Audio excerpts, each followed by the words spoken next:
tutto quello che si può fare per i nostri animali, cani e gatti in genere, no?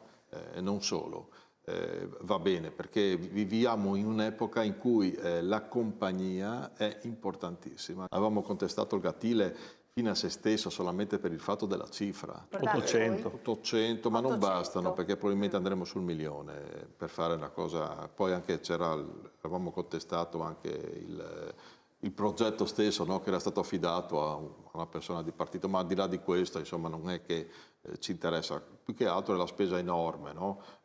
Ci sembrava poco opportuno. Ecco. Allora, innanzitutto c'è un contributo regionale, ok? Che vale circa la metà. Sì, 400. 400, bene. Quindi non sono soldi tutti del comune, quindi il comune ha fatto una domanda, è stata approvata su un progetto, quindi valutato.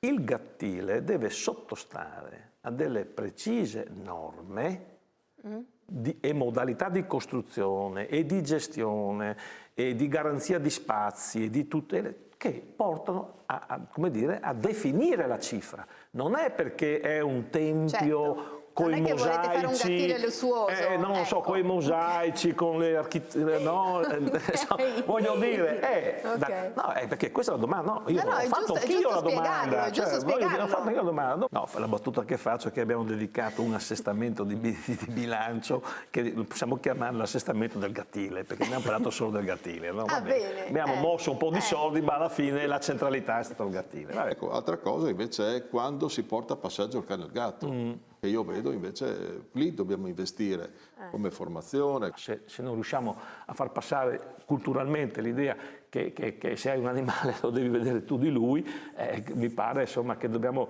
qualche volta anche cominciare a dare qualche multa. Mi dispiace dirlo, ma è così.